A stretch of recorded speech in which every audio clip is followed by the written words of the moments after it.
out all night. Yeah, I'm not all out all night. And if I am, it's with people they know. So it's not like it's, disrespectful. Yeah. The interview not disrespectful. The interview not disrespectful. Just to get it clear. He has respect for his parents. Yes, because they respect me. Right. Sure, the least you can do. Right. Right. But we have a very, very special guest today. And her keys just Hold on. DJ Breezy. Is it Catch the Breeze or Feel the Breeze? Yes. Okay. Yes. Feel the Breeze. And she's made history because she's the first DJ on the interview. I'm so excited. And she's the first one to sign a new banner. Oh So, my gosh! You gotta pick a spot around the circle to That's sign. so. Hold on. And it gotta be crispy. It has. It My handwriting is a little bad, but I'm gonna try. Let me get y'all. Oh my gosh! Sure I get see to. it. Can I have it like right here? Yes. Okay, it's right up front. Let me see. Oh, I love this marker. DJ.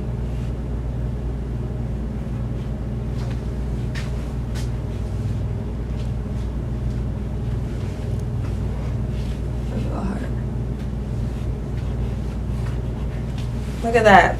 Look at that. Beautiful. I love it. I signed the banner. I'm official. Nah, you That's so definitely are exciting. I love that. This is why I need a banner. Exactly why I need a banner.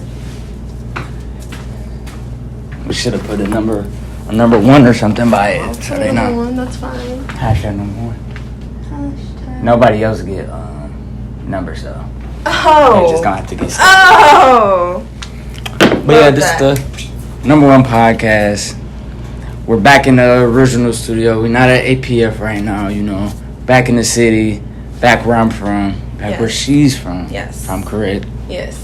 Yes. Hometown. But yeah, we can jump right into it. Yes, what's up? How did you get the name DJ Breezy? 'Cause Well, that's a very cool name. Thank you so much. Well, my name is Brianna. And when I was growing up, everyone just called, hey Bree, hey Breezy, hey Breezy. And my mom, she was like, when I first started DJing, she's like, oh, you need a name. And I'm like, oh, DJ Bree. And I'm like, yeah, you could, but DJ Breezy kind of just, And then that's when the whole catchphrase, feel the breeze, because it's like, when you're listening to my mixes or listening to me DJ, you're feeling the breeze. Oh, so that's where that came from. Did you come up with that, or I came up with the catchphrase? But you didn't come up with the name. Not with the name. Shout out to my mom though. She came up with the name. So. She gotta pay mom down the road when you get all famous and she gets a percentage. Yeah, of course. she gets the percentage on every time. So when you start DJing? I started DJing when I was 9. I started DJing when I was 9 years old. My dad used to DJ back in his day, like in the late 80s, well not late 80s, throughout the 80s, throughout the 90s, a little bit of 2000s, but that's when he became a dad, so you have to really chill out with that. But he did it, and then probably one of the first DJs. He was DJ J-Ski. That's my dad's name. If you're from the Detroit or Highland Park area, you're gonna know who that is. 80s, 90s, check him out. Then my brother, he's 30, but he does all the club scenes, bar scenes, all of that. He's in every club, every weekend, blah blah blah. That's DJ Out of Control. Shout out to him. Love him. That's a good name as well. DJ, and the way he spells it, it's OWT, Out of Control instead of OUT. Okay. So we all have the interview. Exactly. So that I got it from him. One day my dad was downstairs. Him and my brother were downstairs, and I was like, I always love music. I played piano, violin, choir, all that. And then one day I was downstairs and they were doing a little scratching mixing. I'm like, oh, I was interested. And they were kind of like shooing me like, get out of here. You don't know what you're doing. Get out of here. And then one day I was trying it. I was with my dad. It was just me and him. And I was trying it. And my dad, he taught me a little stuff. And I was like catching on. I was doing what exactly, it was mimicking him. Right. So then he was like, he goes up to my mom, he's like, I think we have something. And so ever since then, it's just been, I've been learning more and more since then. Because I started off as a Michael Jackson DJ. I love Michael Jackson, so all I would play. Did you have the glove? I did not have the glove. I had everything else though, all the T-shirts, everything. Michael Jackson experience. Of course, I would beat anybody in that game. Anybody, especially you. Anyway, I started out as an MJ DJ, and my dad was like, if you do parties, you can't all play Michael Jackson. I'm like, why not? Why? And then he was like, you have to expand. So that's when I started learning to play for the crowd. You can't really play for yourself, even if you want to. But, and then I had my first professional gig, meaning I got paid for it when I was 13. It was a 6-year-old birthday party. And was you nervous? No, because I've been doing it prior. He was already practicing. He was already doing it's always been in front of, like, family, and because my family's really big, so we have parties. Right. So it's always been in front of people. That wasn't my first time in front of crowds. And like I said, I always did piano, violin, so I always had recitals. I did dance. Like, I've always been in front of crowds. So would you say your passion is for music, or would it be for DJ? A little bit of both. It started off as music because I always love music. There's not a day that goes by without me listening to music. Like, if I would get in trouble in school, my mom would threaten my TV, and I'd be like, okay, I don't care. Take my TV. But the MP3. But don't take my iPod. Take the iPod. Don't take my radio. Don't take all my music-related things because I'm going to cry.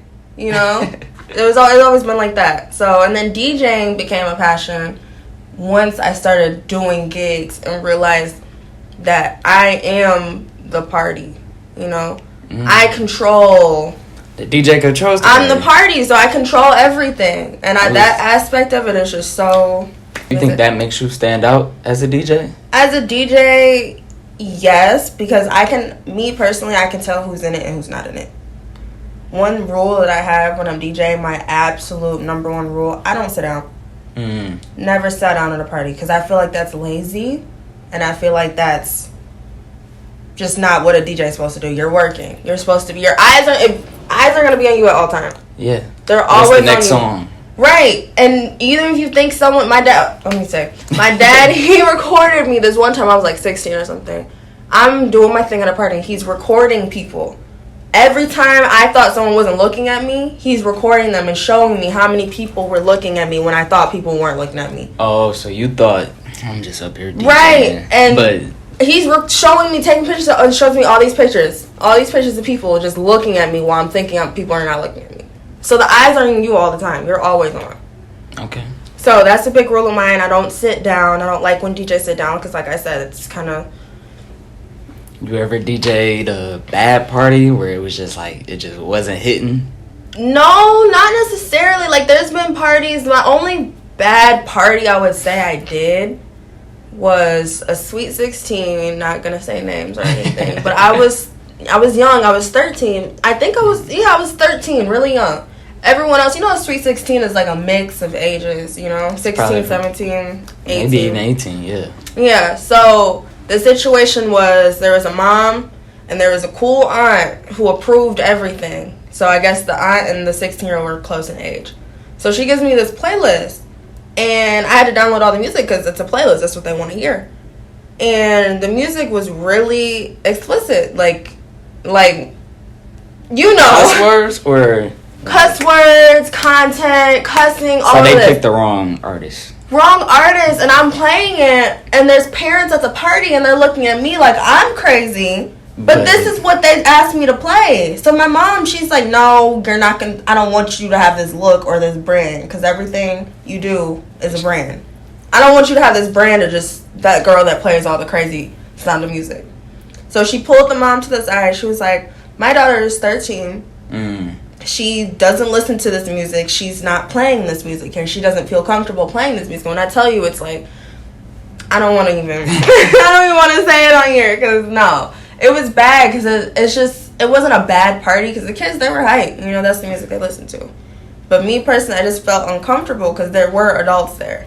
Yeah, and I feel like that. I know what you're talking about. Like, I'll be interviewing, and some people I'm interviewing, like, say I had DJ Breezy on here, and a week in the head, I said, hey, fans, here's a list of questions. You ask some questions that I asked you. Mm-hmm. So say if it was a whole bunch of questions that everybody kept asking, but I didn't want to ask it.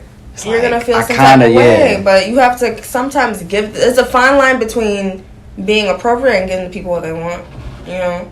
So that's something I have to keep in mind. Now that I'm older now, I'm 19... I can do clubs and bars and stuff now, and I can play the adult parties. I can play the explicit music, but I was 13. Like, I wasn't... You know, I didn't feel comfortable. I knew at the time I didn't feel comfortable playing that. So you didn't even listen to songs like that at all? No, it was songs that I've never heard before. It would be like... what's that? You know what bounce music is? Like, from New Orleans, Louisiana? I would have to show you an example. But it was music like that. It was basically like twerking music. Oh, okay. That's what bounce, twerking music is all like, that's their thing. So she had a whole bunch of songs like that. She had a whole bunch of like, at the time, how old was I? What year was I when I was 13? 2015. 2015. So that was Dub Smash era. Definitely. So you know the Dub Smash songs, musically, all those type of songs, but they would be like dirty versions of the songs, and they would dance to it and twerk to it and stuff like that. And I wasn't used to that. When I was 13, right. That was you the first. Young, right, I was the first. That was the first party I did with kids that were older than me. I've always did 6-year-olds or 2-year-old birthday parties. You know, I've never done a Sweet 16 before, and that was my first. So when it's something like that, when they give you the playlist, how do you know what order to put in if you didn't know any of the songs? That's where at the time when I was 13, I did not know the songs, so that was a little hard to decipher. But now, I know most of the songs now because I do gigs around my age group, so I know what they want to listen to. Right. So now I can do a Sweet 16 with no problem at all. You know, since that was my first one, and I'm still learning. Don't get me wrong. I learned a lot then, and I'm still learning now, but. Because I didn't know those songs. But now I know songs. Like, they'll have, like, mainstream stuff that you would hear on the radio or on TikTok. Or they'll have those type of songs. And really, when you know what to play, like I said, the DJs left the party. You have to feel the vibe and what's going on. So what's your ideal best party ever that you DJ? Like, what has to go right or what has to happen? Like, the best party I did or what makes a good party? What makes the perfect party? What makes the DJ Breezy? An interactive crowd, number one, when people are reacting to your music. No drama. I hate when there's a... Sweet 16. Because it's like, I don't know. Females, it's a mix. I don't know. I don't get into that, but no drama, good interaction, little to no requests. I don't necessarily, especially now because of COVID and everything, I don't like taking requests because people get so close to you and you have to scream in their face because the music's playing. I don't really like taking requests. But 9 times out of 10, like I said, if I'm playing a party around my age, I'm already going to know what they want to hear. They're going to hear, they want to play the Detroit stuff, they want to hear the twerk stuff, they want to hear the TikTok stuff, and I play all of it. So I would say no request, good crowd interaction, and no drama. And at a nice location, because locations matter too. Because I've done some. Ooh. Okay, so when I met you, we was at a TV show. And I came to the assumption, like, when they told me, oh, we need you to model the HBCU Famous, I'm like, oh, we about to just go do a shoot. But when I came there, I'm like, oh, this is a whole... It's my TV show. Yeah, talk about that. So I have a show, just like The Interview, but it's a podcast, kind of TV show. Same setup, interviewing different guests. And like we were doing Maya, and she had her own HBCU. She's been on the show, right? Yeah. Maya's been on the show, so you guys know episode her. 5. Episode 5. So she's on my show too. So basically I get different guests, I interview them. I do a little bit of this. Yeah, so that's going to be coming next year, February. No set date yet, but when we find out, I'll let you know. You can add it. I saw you also had DJ Flex on there. Flex, yes, I love him. You worked with him before? So me and Flex go back to when I was 13. Like I said, I've been he started off as a rapper. Yeah. Flex started off as a rapper / singer. He did music. And we were working with the same company that make t-shirts. So every, it was kind of like a brand ambassador type of thing. Okay. So she would give me t-shirts with my name on it, and I would just wear it to all my gigs, and people would be like, oh, where you get that t-shirt from? So we were both working with the same girl. I think she's in Texas now, I don't even know. But we don't work with her anymore.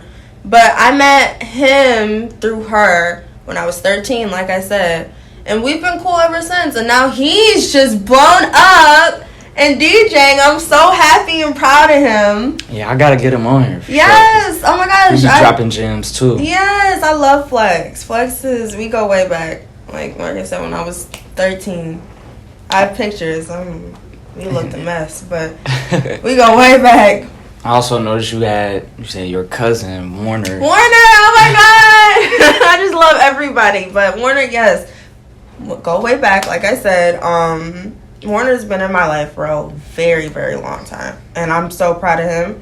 I'm so proud of everything he's doing now. Because when I say if it's anyone that deserves it, it's him.